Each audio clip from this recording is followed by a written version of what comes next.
Hey guys, this is our end of the year last show for 2021. We wanted to give all the folks on Patreon a first look at a couple of things that we're going to be doing new in the future. So we're playing around with StreamYard. And for those of you in the kind of digital space, StreamYard is this new tool that basically gives all of the TV production capabilities in one. So we're going to be playing with this next year. And so we thought today, Cobus and I would come and say goodbye to you for 2021. We'd wrap up some of the big stories of the year and try out StreamYard just to see what it likes. And so, Cobus, a very good, early in the morning. You just woke up in South Africa. Hi, how are you? I'm I'm good. barely awake. Yeah, I'm tired. It's the end of a long year and the end of a very long month. I mean, Mm. it was. Let's just kind of do what we're going to do in our end of year show. So we'll do a little preview of that, where we pick three stories and three stories. We won't go through all. Let's just do one of each.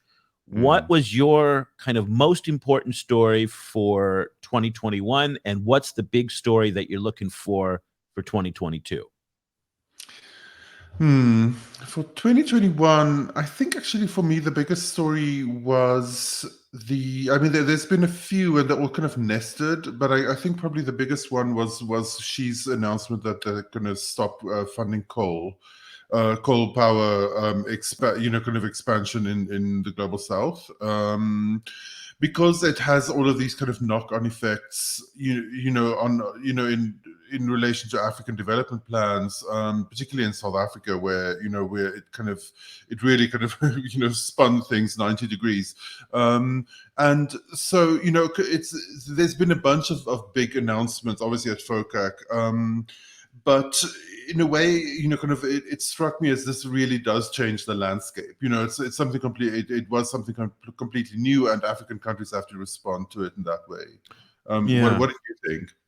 I think my number one is really the confirmation that, and it's kind of a tangent to what you're doing, an adjunct, is that China's out of the big infrastructure spending space. I mean, this has been a truism in the China Africa dynamic from the beginning. I mean, they rolled into, the DRC back in 2007 and just made it rain with, 9 billion and then turned down to 6 billion. And since then, it's been like billions have flowed into Africa to build this infrastructure, all the way to the point where a lot of, I think, Africans took it for granted that that easy, cheap money from China was always going to be there. And those taps are closed now. So there's small infrastructure projects, tens of millions, hundreds of millions. But I think we got confirmation this year that the days of the big infrastructure spending is gone. And I don't know where that leaves Africa, to be honest with you, because the gap is enormous and the need is enormous. One of the things that I think it would be good for us to kind of explore in podcasts and so on next year is to kind of unpack the question about whether the framing is that China is done with funding these big infrastructure projects, or whether it's a particular kind of Chinese infrastructure funding and building model is coming to an end. And those are the kind of distinction between those two, I think, is very interesting. And there's a lot of space there, kind of because one of the things that Yoon Sun pointed out in one of her papers was that even though China is kind of winding down this kind of standard like model of these kind of massive, as you say, these kind of massive multi-billion-dollar kind of projects, they're still on the hook for a bunch of them, right? Kind of that are still kind of multi-year kind of time horizons, and so that kind of even it's not in the first place it's a winding down instead of a kind of like a line in the sand. And then Right. I think it also kind of then leaves open the space to a lot of alternative financiers, a lot of kind of other models. So yeah, it's going to be very interesting, I think, to unpack, whether it's a model that's changing or whether it's really a fundamental kind of stepping away from the kind of funding infrastructure beyond a certain level. So that I think is and those actually might be combined, though, that they might be one and the same, is that they don't want to fund, the model is over and they don't want to fund beyond a certain level because they've become more risk averse. Michael Pettis, who's this Peking University professor, very well known in the finance space in China, and he said actually that what the Chinese were doing early on was very typical of countries with massive amounts of savings, massive amounts of export earnings, that they had to do something with that cash. So they kind of, barfed it up all over the world. And they didn't have a lot of sophistication in terms of how to do that lending and how to evaluate risk. And now that's changed. They are more sophisticated. They don't, and also they have a demand at home for the capital because they're not generating the export earnings anywhere near as much as they needed. And I think that is, I think that's a big part of it. What was the biggest surprise for you this year? What surprised you the most? I'm putting you on the spot, I know, with all these questions. So if you don't come up with the perfect answer, that's okay. But what was the biggest surprise for you this year? I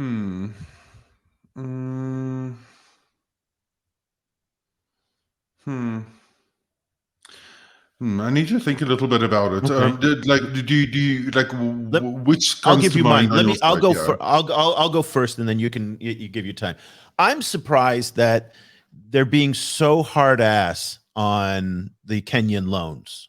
I mean and I think the optics look terrible. I think the economics are terrible. I think it plays into them being the bully and the predator. And when everybody else is giving the Kenyans a break, and China Exim Bank is requiring the Kenyans to service the $6 to $7 billion of loans, and $266 million went out in the third quarter. Again, China's on the hook. We spoke with Andy Muck this week in our last podcast, and his point was, and I don't think that most African stakeholders fully appreciate the reality that they're up against with the Chinese today. And Andy was as cold and sober as you're going to get. You signed these contracts, you're going to pay for them. That's what he said. And I don't know if that is fully sunk in yet. I still think that the Kenyans and the Nigerians and others still think of the Chinese as more or less just another actor like the Europeans and the Americans. And we'll get to a debt write-off just like we have in the past. And the Chinese aren't playing that game. And I think what we're seeing in Kenya is exactly that. So that was a big surprise to me, when in fact they've done debt restructurings now in so many other countries. And yet for some reason, Kenya stood out as like, you're going to pay. And so that was a big surprise for me. Do you have any thought on surprises? One of the surprises was, I think that the DRC government under Felix Tshisekedi is actually pushing so hard on on all of these different aspects, on the refining, kind of domestically, on the Sycamines deal, going back to it, that they're actually like poking the bear in all of these different kind of ways, and that they seem to be moving in a new and interesting direction on this, which is a surprise because the DRC has a complicated track record in this respect. So it'll be interesting to see what comes out there. Yeah. Okay.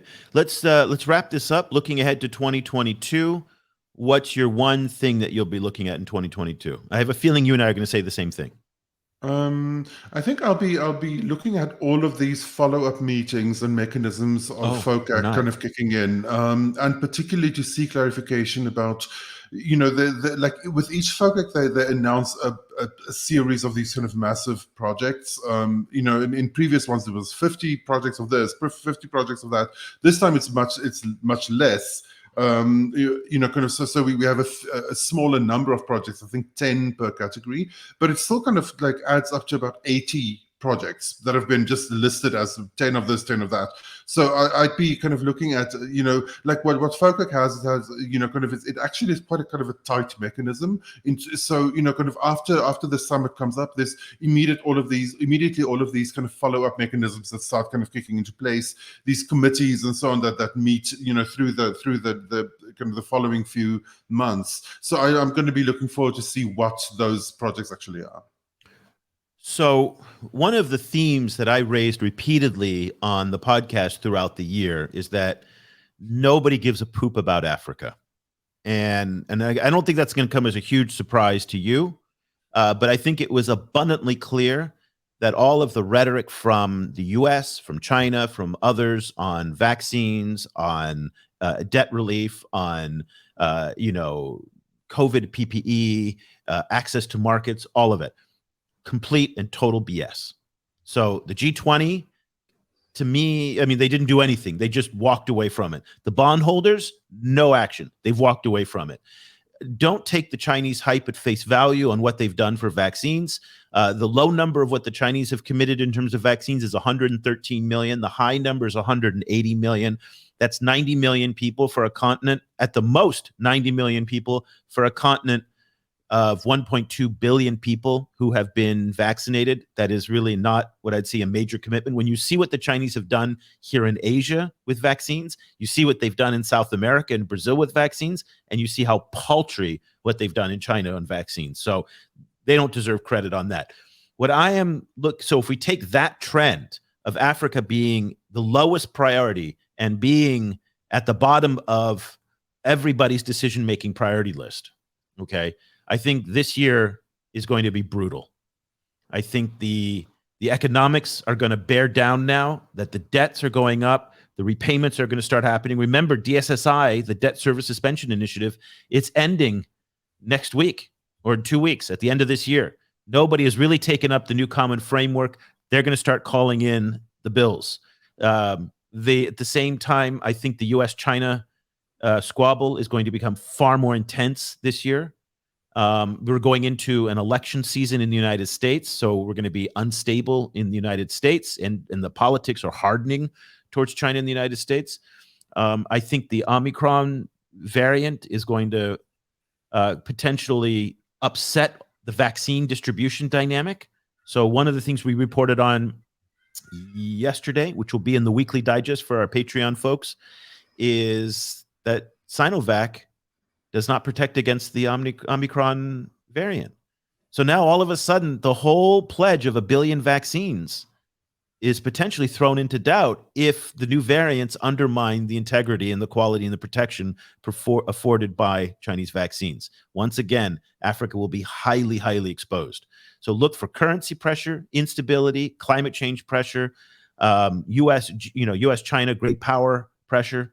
It's going to be a rough year, I think, for Africa. And I think they're going to be a little tiny, rowboat in a very turbulent ocean with steamliners all around them.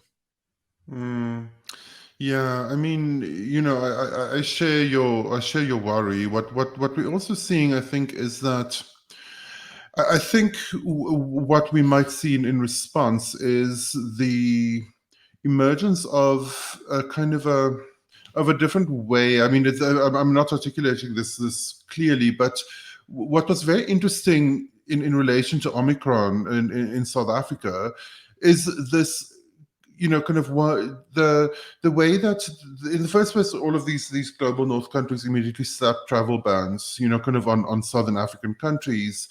And then we saw this like really kind of openly racist kind of depictions of these issues in Europe, in the European press, particularly in like there was a succession of kind of these articles and cartoons and so on from the Spanish newspaper, from German newspaper and so on, and really openly racist. But what was very shocking. interesting was that it really, there was this kind of like real fury, on social media, kind of in South Africa, and this kind of immediate kind of like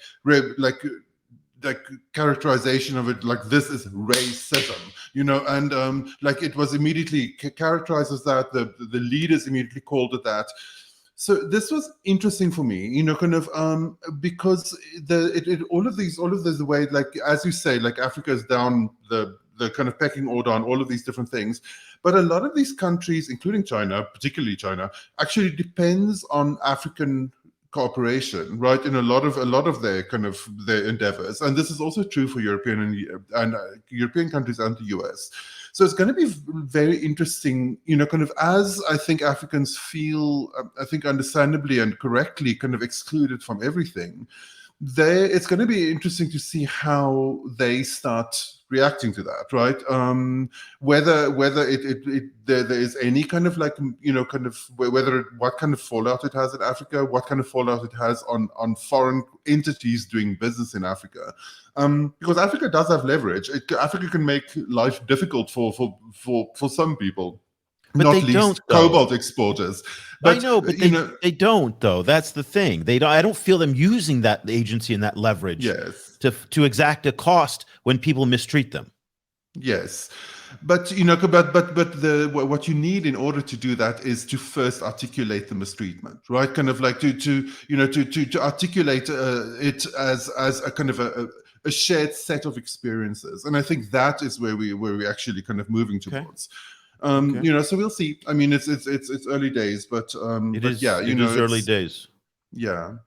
Okay. Well, I didn't want this to go on too long because I know people are super busy at the end of the year. We also want to thank all of our Patreon supporters, and you guys have been amazing. We've really enjoyed meeting you for our Zoom calls, our one-on-one briefings. We're going to do more of that. Just want to give you a quick heads up that next year things are going to really change for us at the China Africa Project. So we're going to be transitioning away from focusing exclusively on China. We're going to become the China Global South Project, but it's still going to be primarily focused on Africa. So probably 70% of the coverage will be on Africa, but adding in other regions in the Global South. So Latin America, South America, Caribbean, Central Asia, here in Southeast Asia as well, in part because so many of the things that we're covering, we're seeing that are also happening in other parts of the world as well. So we're going to be doing that. We're launching our new French and Arabic services come March 1. So our team is onboarding in February. Right now, we're in the process of building out the websites, the new social channels. So we'll be in French, Arabic, and English. And then we're going to do these kinds of videos. I'm actually going to get a paid StreamYard account so you guys don't have to see the logo. But with our new editors in, across Africa, and with Cobus, we're going to do these live videos once or twice a month where we're going to be on Facebook, on YouTube, and using StreamYard, bringing questions in. And we're going to give you guys some more stuff on Patreon as well, because we want to make you feel part of this community. So we'll do more happy hours. But I'm also going to connect you guys with our new editorial team in places like Cairo and also in, for our French service as well. So that'll be really cool. So lots of cool things. Cobus, some last parting words from you before we take off. I just wanted to thank all of you for just all of your support and all of your kind words throughout this year. This year's been really great for us. Really, really, really busy. So we're we're just very grateful that that everyone kind of bore with us through this year, and when we got such warm feedback, we're really, really very grateful. Yeah, can't say it enough. We want to thank you for your support, and really, it's really great, and also just all the great ideas we've been exchanging. So we'll be doing more on Patreon, next year. Again, you can feel free to reach out to us anytime you want to say hi, and if you have questions and things like that. But we want to wish you and your families a wonderful, Christmas and a New Year, and we'll speak to you again in 2022. Okay, happy holidays. See you guys later. Happy holidays. Bye.